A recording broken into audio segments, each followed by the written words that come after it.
বলছে একটা পেন্সিলের দাম 20 টাকা আর 5টা খাতার দাম এটা একসাথে দেয়া আছে 150 টাকা।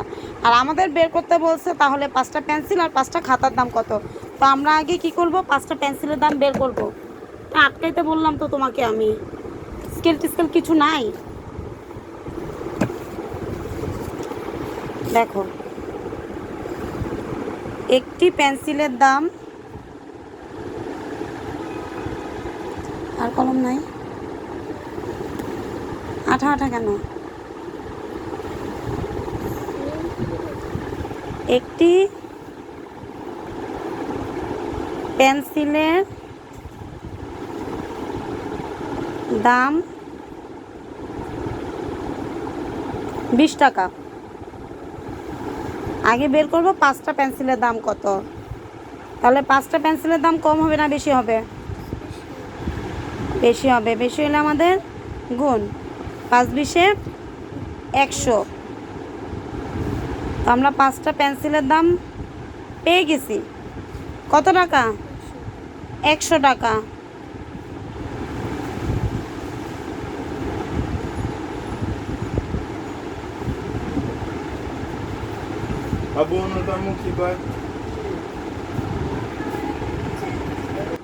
পাঁচটা খাতার দাম কত দিছে? 150 টাকা। আর আমরা 5টা পেন্সিলের দাম পেয়ে গেছি 100 টাকা। তার মানে আমাদের বের করতে বলছে 5টা পেন্সিল আর 5টা খাতা কিনতে আমাদের কত টাকা লাগবে। তো আমরা লিখি 5টি পেন্সিলের দাম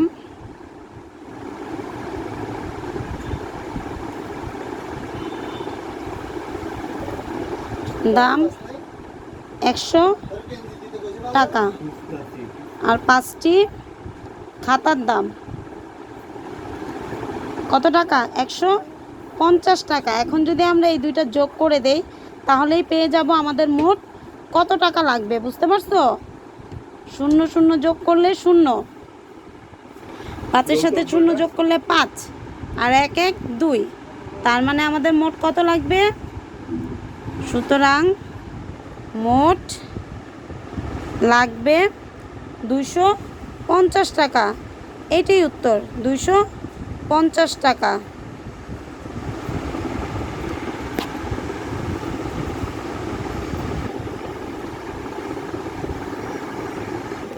তারপরটা দেখো, 3 নাম্বারটা কি বলছে।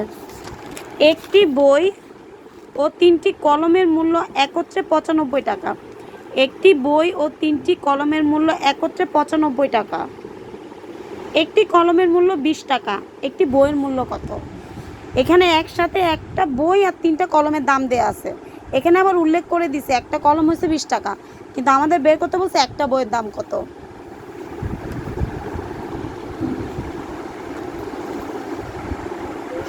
আগে আমরা 3টা কলমের দাম বের করব।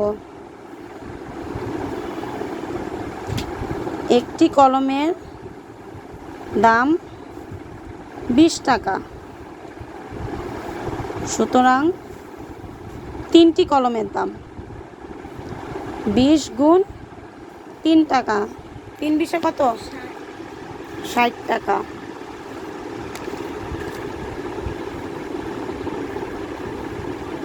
তাহলে 95 টাকার থেকে আমরা কি পেলাম?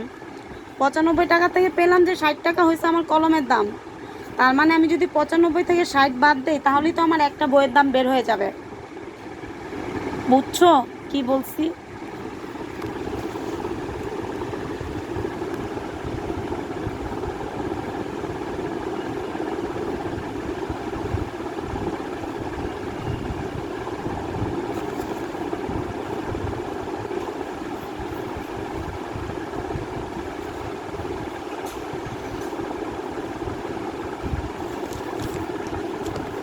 তিনটি কলমের দাম 95 টাকা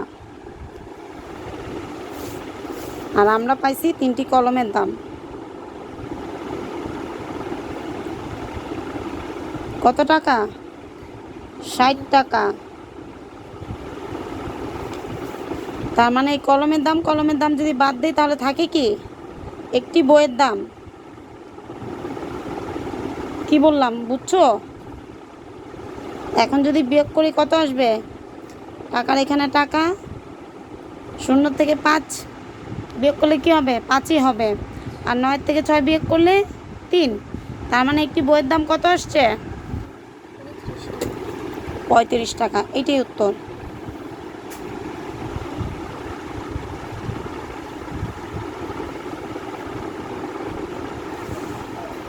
বুঝছো?